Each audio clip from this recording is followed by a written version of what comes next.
¿Cuál es la importancia de la ley de Moisés para la vida cristiana? Vamos a hablar un poquito sobre ese tema en este video.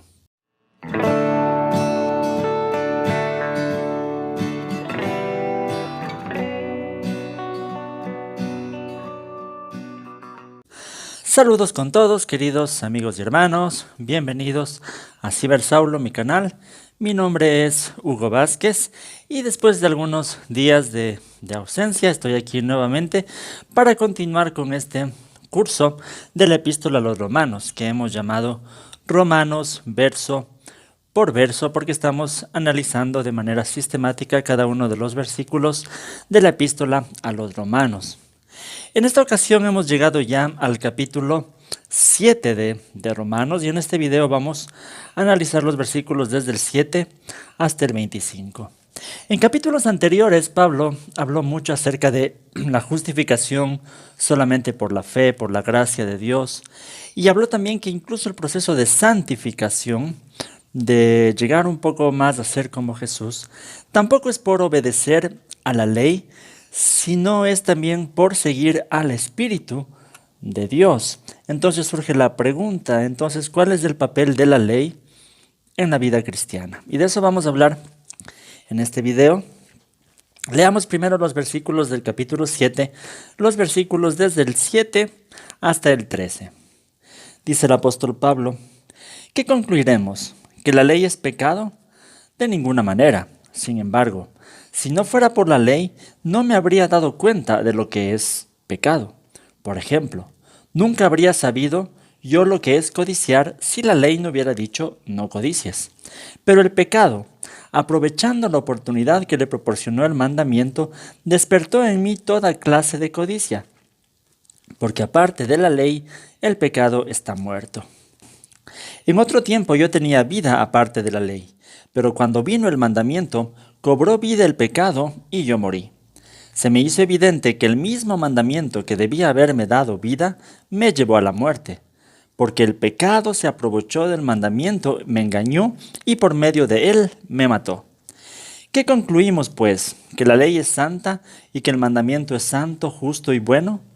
Pero entonces, ¿lo que es bueno se convirtió en muerte para mí? De ninguna manera. Más bien, fue el pecado lo que, valiéndose de lo bueno, me produjo la muerte. Ocurrió así para que el pecado se manifestara claramente, o sea, para que mediante el mandamiento se demostrara lo extremadamente malo que es el pecado. Bien, en este pasaje Pablo comienza diciendo que concluimos que la ley es pecado y dice de ninguna manera. Al estilo característico de Pablo, sigue escribiendo en forma de preguntas y respuestas para tratar de responder a lo que él se imagina que sus lectores están preguntándose. Entonces, si la santificación no es por obedecer la ley, si la ley más bien nos causa muerte, entonces la ley es pecado.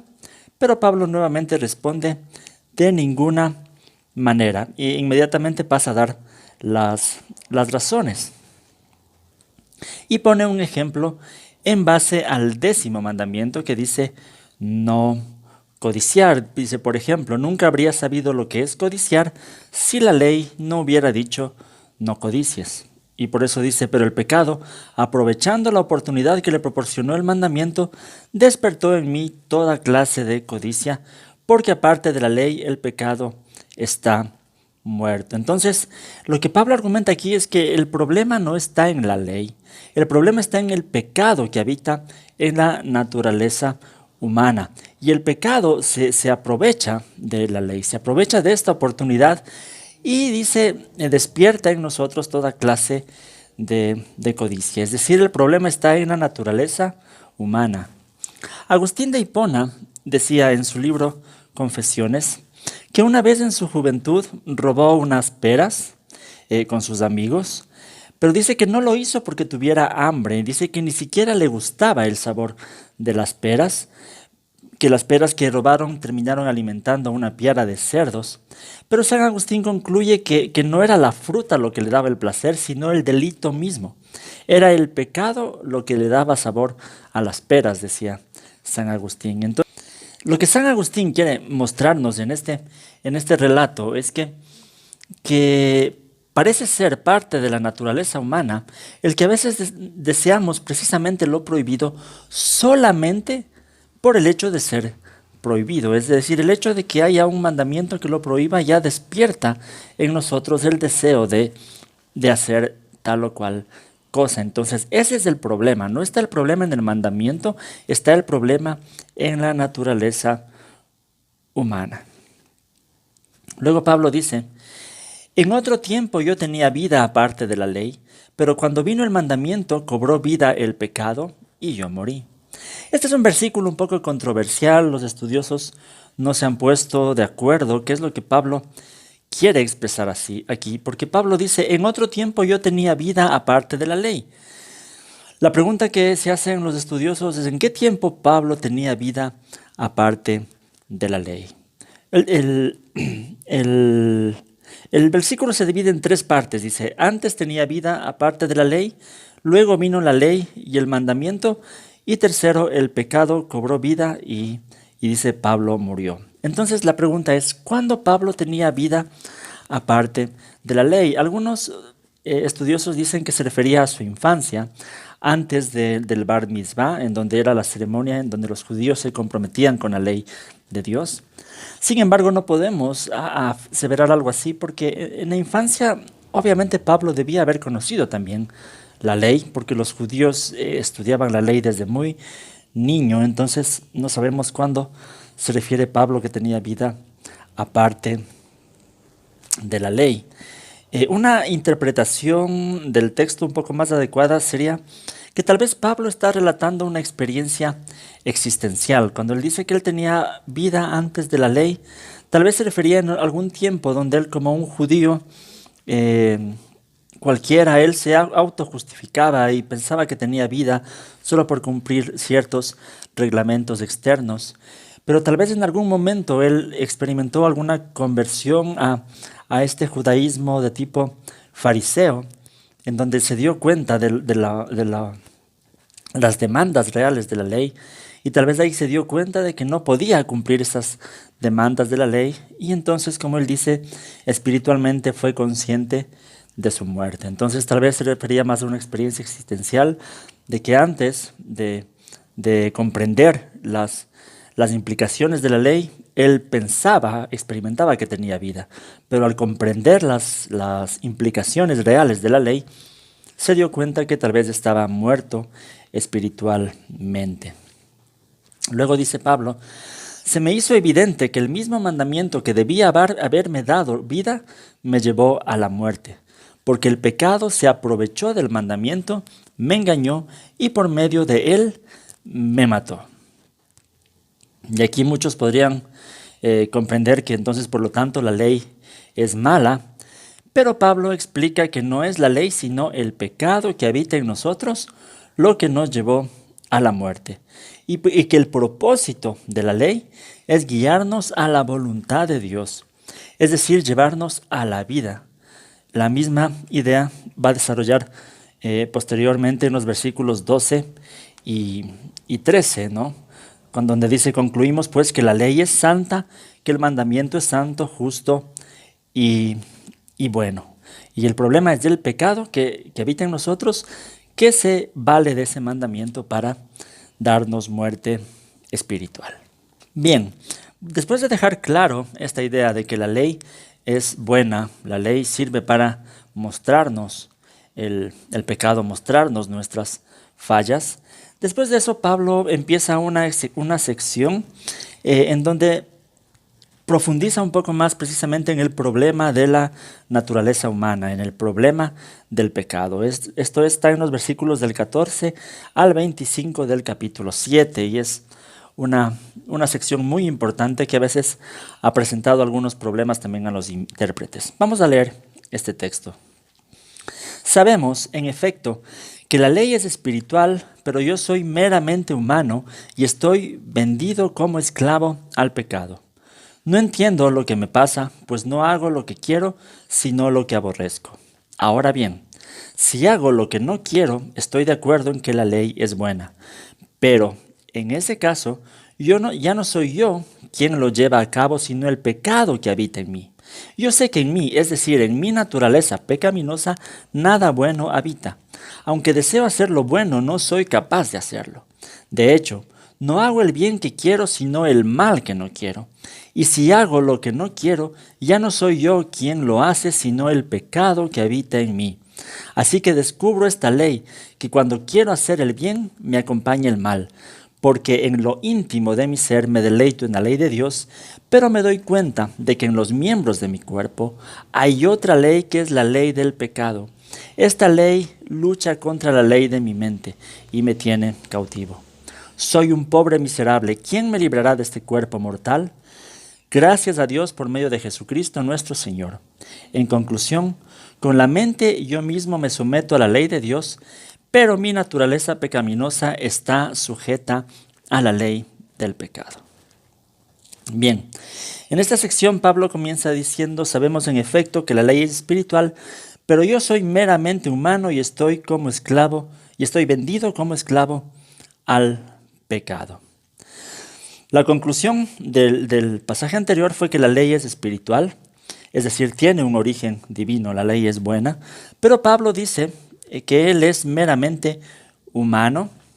En la traducción Reina Valera y en el texto Receptus, en el idioma griego, también se usa la expresión sarkinos, que quiere decir carnal. Entonces lo que Pablo está diciendo que él es carnal. Entonces hay un contraste entre lo espiritual de la ley y lo carnal o lo pecaminoso del ser humano. Pero aquí ya se presenta un problema. Pablo en otras ocasiones ha dicho que el cristiano no debe ser carnal. Y por eso muchos intérpretes se preguntan a qué tiempo se está refiriendo Pablo en este pasaje cuando dice yo soy carnal. No saben si se está refiriendo a su realidad antes de la conversión o si se está refiriendo a su realidad ya después de su conversión. Si es una persona no regenerada o una persona regenerada. Hay estos dos puntos de vista dentro de los intérpretes. Vamos a analizar cada uno. Primero, hay algunos que dicen que Pablo está hablando de su realidad como una persona no regenerada, como su realidad antes de la conversión. Y los argumentos son los siguientes. Un cristiano regenerado difícilmente se referiría a sí mismo como meramente humano o como carnal. Un cristiano no puede decir que es esclavo del pecado, cuando en textos anteriores Pablo declaró que ya somos libres del pecado. También en el verso 23 dice que el pecado lo tiene cautivo. Entonces, en el verso 24 dice que es un miserable. ¿Quién me liberará de este cuerpo mortal? Entonces parece muy fuerte como para que lo diga un cristiano, una persona regenerada que ha conocido el amor de Dios. Entonces, por esta manera, muchos intérpretes dicen que Pablo no puede estar hablando de su presente, sino más bien de su pasado. Y cuando dice en aquellos textos que se deleita en la ley de Dios en su mente, o que en su interior quiere hacer lo bueno, de pronto se está refiriendo a su experiencia como judío, que aún sin ser regenerado, tenía el anhelo de obedecer a Dios. Ese es un punto de vista. Hay otro punto de vista que es los que dicen que Pablo está hablando en presente como una persona regenerada. Y los argumentos son los siguientes. Obviamente los verbos que utiliza Pablo en esta sección son en presente. Pablo, a una lectura simple, está hablando de su experiencia actual. En el versículo 18 afirma que él desea hacer lo bueno, y muchos dicen que un no cristiano no desea hacer lo bueno. Entonces Pablo obviamente está hablando de alguien ya regenerado, desea hacer lo bueno.